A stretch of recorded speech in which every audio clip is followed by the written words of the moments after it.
નમસ્કાર news at 5 સાથે હું છું ઝરણા। ઇસ્કોનના સંસ્થાપક ભક્તિવેદાંત સ્વામીની 125મી જન્મ જયંતિ નિમિત્તે રૂપિયા 125ના સિક્કાનું અનાવરણ કરવામાં આવ્યું, ત્યારે પ્રધાનમંત્રી મોદી વિડીયો કોન્ફરન્સના માધ્યમથી હાલ સંબોધન કરી રહ્યા છે। जन जन तक पहुंचा सके। साथियों, मानवता के हित में भारत दुनिया को कितना कुछ दे सकता है,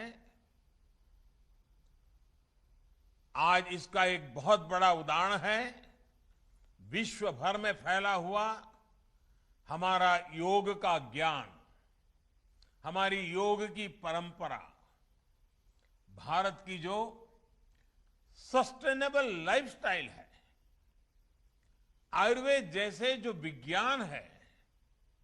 हमारा संकल्प है कि इसका लाभ पूरी दुनिया को मिले। आत्मनिर्भरता के बीच इस मंत्र की श्रील प्रभुपाद अक्सर चर्चा करते थे, उसे भारत ने अपना ध्येय बनाया है और उस दिशा में देश आगे बढ़ रहा है। मैं कई बार जब आत्मनिर्भर भारत और मेक इन इंडिया के लक्ष्यों की बात करता हूं, तो मैं अपने अधिकारियों को, बिजनेसमैन को इस्कॉन के हरे कृष्ण मूवमेंट की सफलता का उदाहरण देता हूं। हम जब भी किसी दूसरे देश में जाते हैं और वहां जब लोग हरे कृष्ण बोलकर मिलते हैं, तो हमें कितना अपनापन लगता है, कितना गौरव भी होता है। कल्पना करिए, यही अपनापन जब हमें मेक इन इंडिया प्रोडक्ट के लिए मिलेगा तो हमें कैसा लगेगा। इस्कॉन से सीखकर हम इन लक्ष्यों को भी हासिल कर सकते हैं। साथियों, भगवान कृष्ण ने अर्जुन से कहा था, नहि ज्ञानेन सदृशम पवित्रमिहि विद्यते, अर्थात ज्ञान के समान पवित्र कुछ भी नहीं है। ज्ञान को ये सर्वोच्चता देने के बाद उन्होंने एक और बात कही थी, मैव मन अधस्तत्व मयि बुद्धिम निवेशय, यानी ज्ञान विज्ञान को हासिल करने के बाद अपने मन को, बुद्धि को कृष्ण में लगा दो, उनकी भक्ति में समर्पित कर दो। ये विश्वास, ये बल भी एक योग है जिसे गीता के 12वें अध्याय में भक्ति योग कहा गया है। और इस भक्ति योग का सामर्थ्य बहुत बड़ा होता है। भारत का इतिहास भी इसका साक्षी है। जब भारत गुलामी के गहरे गर्त में फंस गया था, अन्याय, अत्याचार और शोषण से पीड़ित भारत अपने ज्ञान और शक्ति पर ध्यान नहीं लगा पा रहा था, तब ये भक्ति ही थी जिसने भारत की चेतना को जीवंत रखा, भारत की पहचान को अक्षुण्ण रखा। आज विद्वान इस बात का आकलन करते हैं कि अगर भक्ति काल की सामाजिक क्रांति न होती तो भारत न जाने कहां होता, किस स्वरूप में होता। लेकिन उस कठिन समय में चैतन्य महाप्रभु जैसे संतों ने हमारे समाज को भक्ति की भावना से बांधा। उन्होंने विश्वास से आत्मविश्वास का मंत्र दिया। आस्था के भेदभाव, सामाजिक ऊंच नीच, अधिकार अनाधिकार, भक्ति ने इन सबको खत्म करके शिव और जीव के बीच एक सीधा संबंध बना दिया। साथियों, भारत के इतिहास का अध्ययन करें तो आप ये भी पाएंगे कि भक्ति की इस डोर को थामे रहने के लिए अलग अलग कालखंड में ऋषि, महर्षि और मनीषी समाज में आते रहे, अवतरित होते रहे। एक समय अगर स्वामी विवेकानंद जैसे मनीषी आए जिन्होंने वेद वेदांत को पश्चिम तक पहुंचाया, तो वहीं विश्व को जब भक्ति योग को देने की जिम्मेदारी आई तो श्रील प्रभुपाद जी और इस्कॉन ने इस महान कार्य का बीड़ा उठाया। उन्होंने भक्ति वेदांत को दुनिया की चेतना से जोड़ने का काम किया। ये कोई साधारण काम नहीं था। उन्होंने करीब 70 साल की उस उम्र में इस्कॉन जैसा वैश्विक मिशन शुरू किया, जब लोग अपने जीवन का दायरा और सक्रियता कम करने लगते हैं। ये हमारे समाज के लिए और हर व्यक्ति के लिए एक बड़ी प्रेरणा है। कई बार हम देखते हैं लोग कहने लगते हैं कि उम्र हो गई, नहीं तो बहुत कुछ करते, या फिर अभी तो सही उम्र नहीं है ये सब काम करने की। लेकिन प्रभुपाद स्वामी अपने बचपन से लेकर के पूरे जीवन तक अपने संकल्पों के लिए सक्रिय रहे। प्रभुपाद जी समुद्री जहाज से जब अमेरिका गए तो वो लगभग खाली जेब थे। उनके पास केवल गीता और श्रीमद् भागवत की पूंजी थी। रास्ते में उन्हें 2-2 बार हार्ट अटैक आया यात्रा के दरमियान। जब वो न्यूयॉर्क पहुंचे तो उनके पास खाने की व्यवस्था भी नहीं थी, रहने का तो ठिकाना ही नहीं था।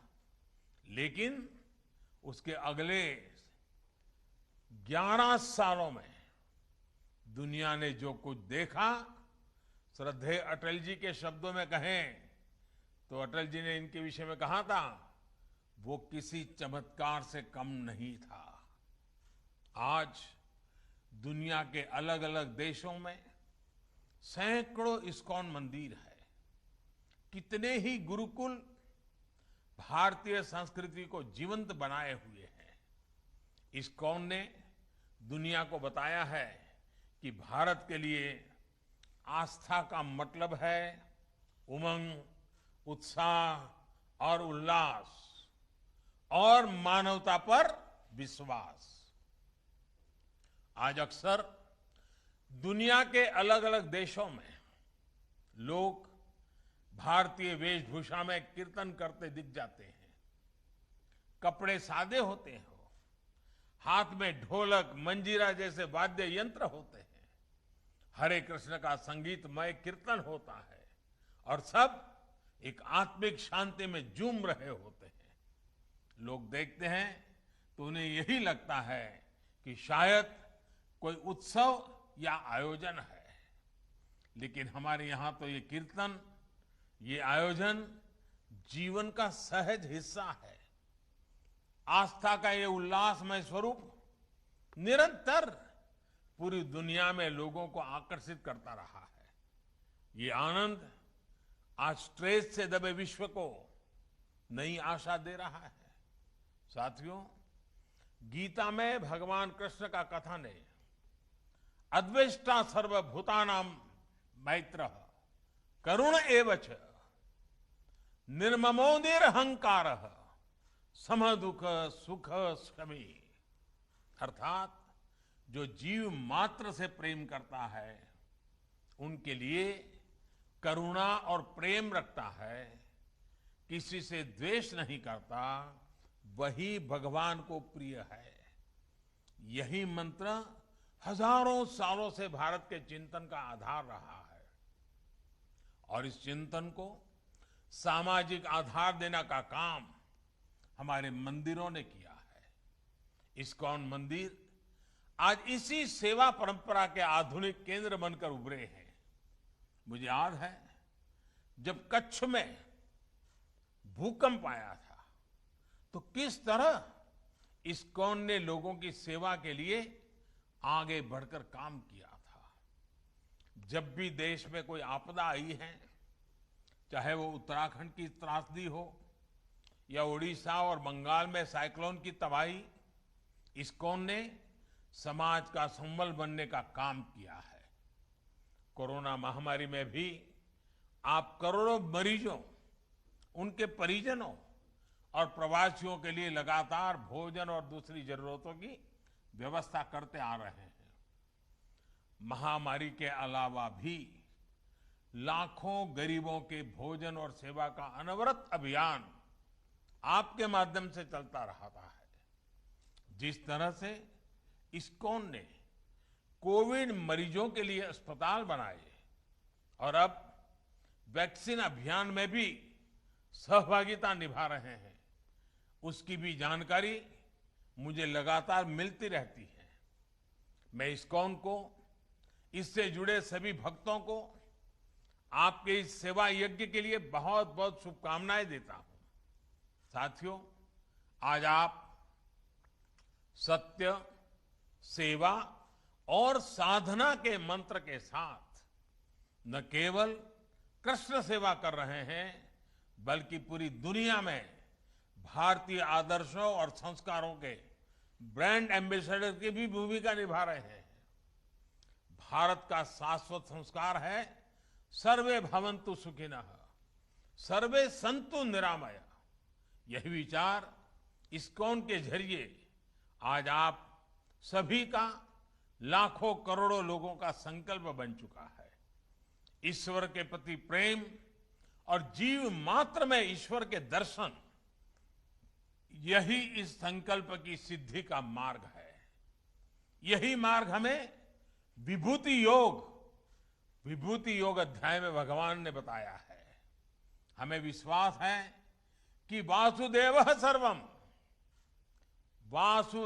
सर्वम का ये मंत्र हम अपने जीवन में भी उतारेंगे और मानव मात्र को भी इस एकता की अनुभूति कराएंगे। इसी भावना के साथ आप सभी का बहुत बहुत धन्यवाद। हरे कृष्ण।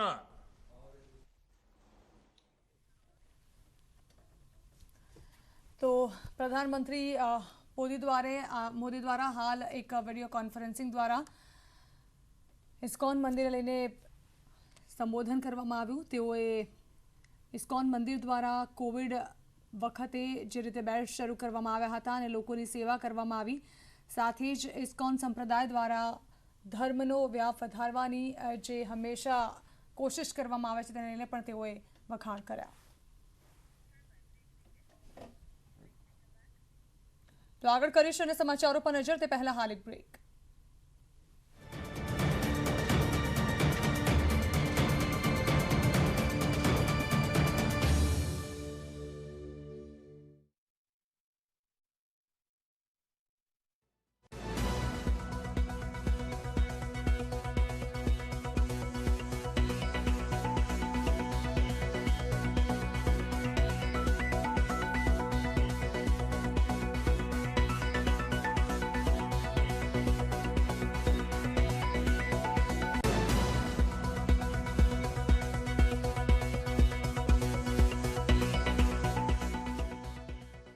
ના કારણે પોલીસ બંદોબસ્ત ગોઠવવામાં આવ્યો હતો। તહેવારો હોવાના કારણે યાત્રાળુઓની ભારે ભીડ જોવા મળી। માસ્ક સાથે ભક્તોને અપાયો પ્રવેશ। જૂનાગઢમાં આજથી શરૂ થયું કોરોનાની રસી લેવાનું મહાઅભિયાન। તહેવારોના કારણે રસીકરણની કામગીરી બંધ હતી। જૂનાગઢ જિલ્લામાં 40,000 વેક્સિનનો જથ્થો ઉપલબ્ધ।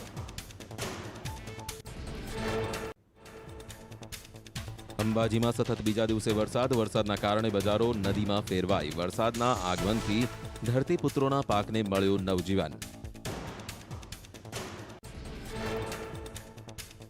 ખેડા અને માતર તાલુકાના 90 ગામોમાં વરસાદ। ડાંગ પકવતા ખેડૂતોમાં ખુશીનો માહોલ। ખેડાના મુખ્ય દરવાજા બજાર અને બસ સ્ટેન્ડમાં ભરાયા પાણી।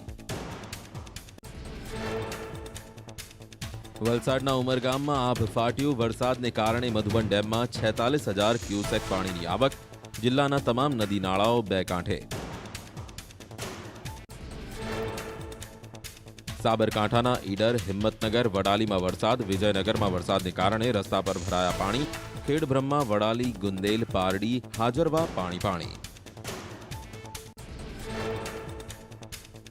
રાજકોટના ધોરાજીમાં ધીમી ધારે વરસાદ. જિલ્લામાં લાંબા વિરામ બાદ મેઘરાજાનું આગમન થતા મગફળી, સોયાબીન, કપાસ, ડુંગળીના પાકને મળ્યું જીવનદાન.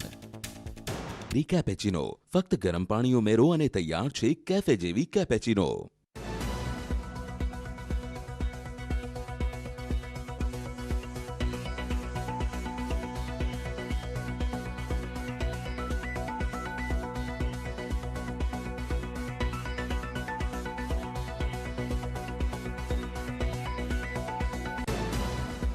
વાઘ બકરી કેપેચિનો, ફક્ત ગરમ પાણી ઉમેરો અને તૈયાર છે કેફે જેવી કેપેચિનો.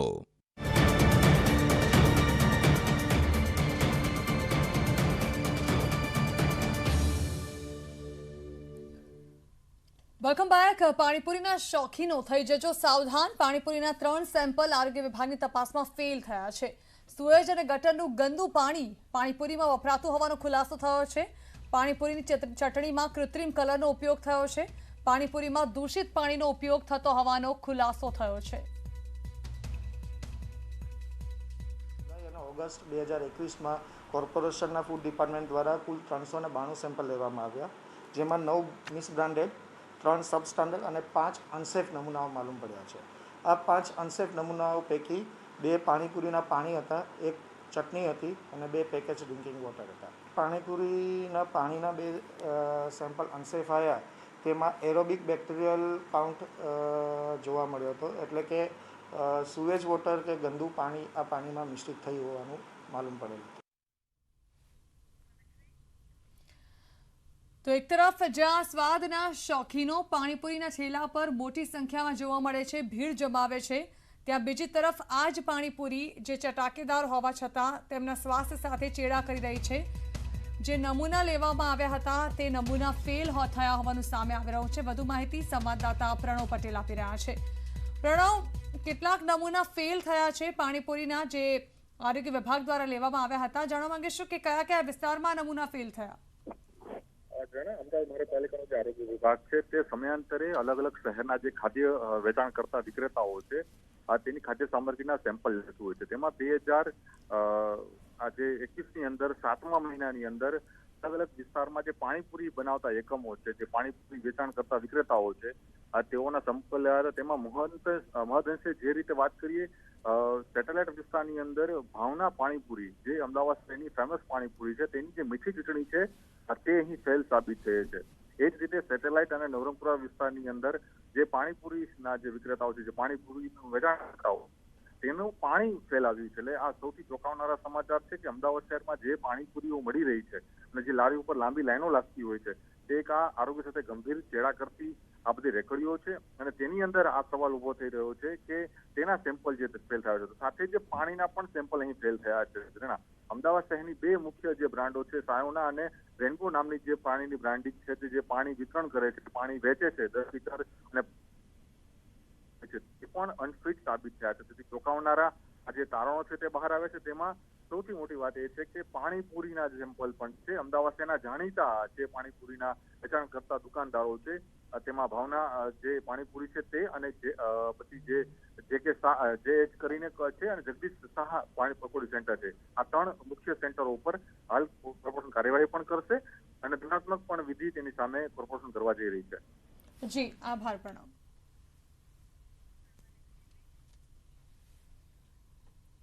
તો બીજી તરફ અમદાવાદ શહેરમાં મચ્છરજન્ય અને પાણીજન્ય રોગચાળો બેકાબુ બન્યો છે. શહેરમાં વરસાદી માહોલની વચ્ચે પાછલા 3 મહિનામાં ડેન્ગ્યુ અને ચિકનગુનિયાના કેસમાં નોંધપાત્ર વધારો થયો છે. એમસીના ચોપડે મેલેરિયાના 250 કેસ, ડેન્ગ્યુના 266 કેસ અને ચિકનગુનિયાના 130 કેસ નોંધાયા છે. આ ઉપરાંત પાણીજન્ય રોગચાળામાં ઝાડા ઉલટીના 344 કેસ, કમળાના 186 કેસ, ટાઇફોઇડના 276 કેસ અને કોલેરાના 3 કેસ સામે આવ્યા છે.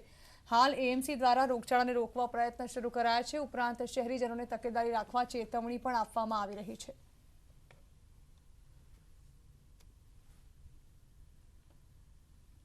હાલમાં જે સિઝન ચાલી રહી છે, ચોમાસાની સિઝન દરમિયાન ડેન્ગ્યુના કેસીસ તેમજ ચિકનગુનિયાના કેસીસ કમ્પેરેટિવલી આગળના મહિના કરતાં કમ્પેરેટિવલી વધારે જોવા મળેલ છે. હાલમાં સિટી લેવલે બાળકો તેમજ જે પ્રેગ્નન્ટ વુમન છે તે આ માટે તકેદારી રાખે. શક્ય બને તો જે પણ શ્રમજીવી વર્ગ છે, પ્રેગ્નન્ટ લેડી છે, બાળકો છે, કોઈ વૃદ્ધ વ્યક્તિ છે કે જેને ઓલરેડી કોઈ કોમોર્બિડ કન્ડિશન છે, મચ્છરદાનીનો ઉપયોગ તેમજ ઘરગથ્થુ વપરાશનો જે પ્રોટેક્ટિવ ડિવાઇસ છે તેનો યુઝ કરી શકે છે. અને હવે વાત રાહતના વરસાદની.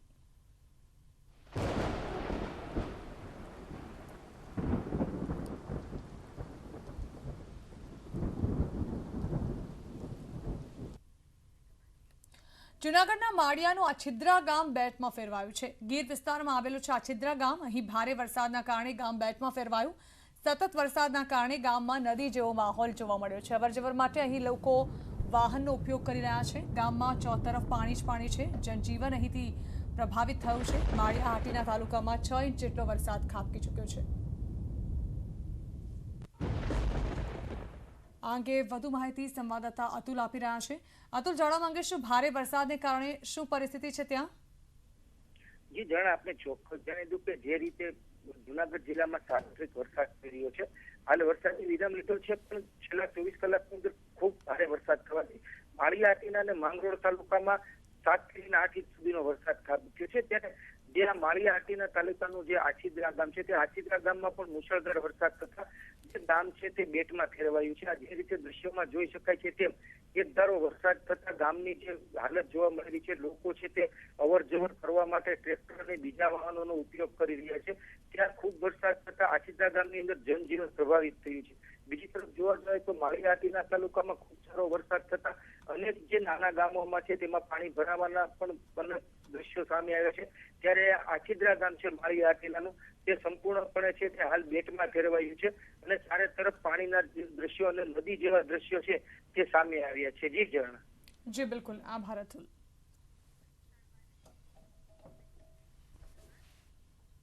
વસ્તી નિયંત્રણ મામલે અમદાવાદથી મોટા સમાચાર સામે આવ્યા. અહીં એએમસી સંચાલિત હોસ્પિટલમાં મફત પ્રસૂતિને લઈને મોટા સમાચાર. એએમસીની તમામ હોસ્પિટલ્સમાં હવે ફક્ત 2 જ પ્રસૂતિ વિનામૂલ્યે થશે. 2 બાળકો ધરાવનારને ત્રીજી પ્રસૂતિનો ચાર્જ આપવો પડશે. વસ્તી નિયંત્રણ મામલે વિચારણા શરૂ કરવામાં આવી છે. હાલ વીએસ હોસ્પિટલમાં જ અમલ કરવાનો નિર્ણય કર્યો હતો. ઠરાવ બાદ હવે વીએસ હોસ્પિટલમાં આ અમલ કરવામાં આવશે. વર્ષ 1987માં વીએસ હોસ્પિટલના બોર્ડ મેમ્બર દ્વારા ઠરાવ કરાયો હતો. હવે શારદાબેન હોસ્પિટલમાં પણ અને એલજી હોસ્પિટલમાં પણ આ નિર્ણય લાગુ થશે. શહેરમાં સતત વસ્તી વધી રહી છે, ત્યારે એએમસીની સેવાઓ તમામને મળે તેવું આયોજન કરવામાં આવ્યું છે. હવેનો સમય વસ્તી નિયંત્રણમાં હોવી જોઈએ તેનો છે તેવું જણાવ્યું હતું ભાસ્કર ભટ્ટે.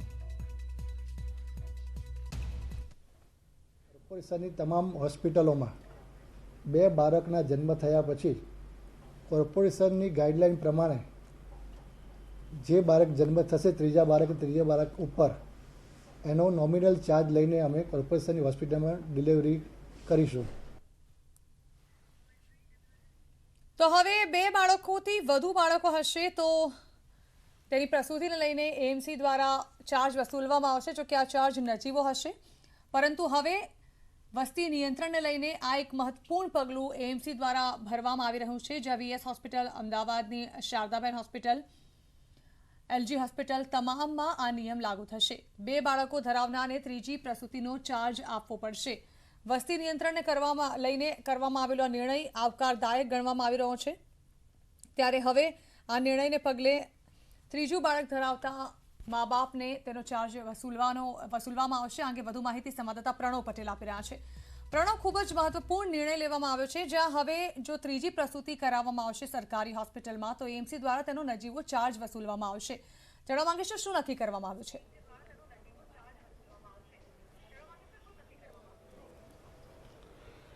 જરાણા ચોક્કસ એ માની શકાય કે ભારતીય જનતા પાર્ટીના શાસકોનો આ નિર્ણય હોઈ શકે છે. જે રીતે કેન્દ્ર સરકાર પણ વસ્તી નિયંત્રણ ઉપર જે વિચારણા કરી રહી છે તે અંતર્ગત જ અમદાવાદ મહાનગરપાલિકાના શાસકો છે તે આ નિર્ણય તરફ આગળ વધી રહ્યા છે.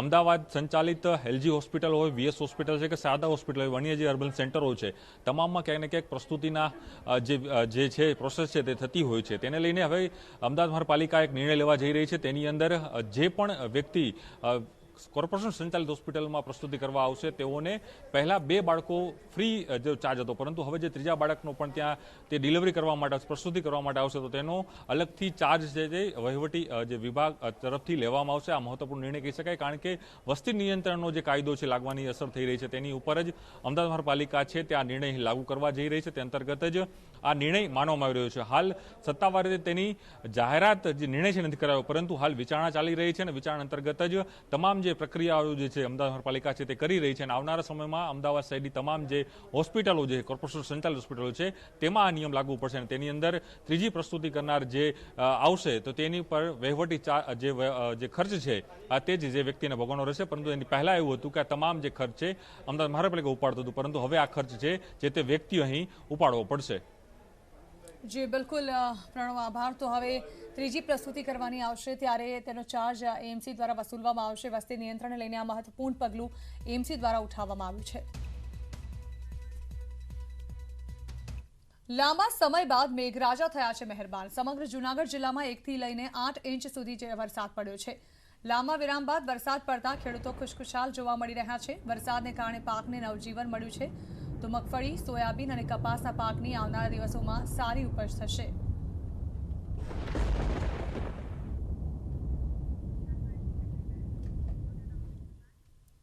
તો આ હતા અત્યાર સુધીના તમામ ખાસ સમાચાર. વધુ સમાચાર વિસ્તારથી જોવા માટે આપ જોતા રહો ન્યૂઝ 18 ગુજરાતી.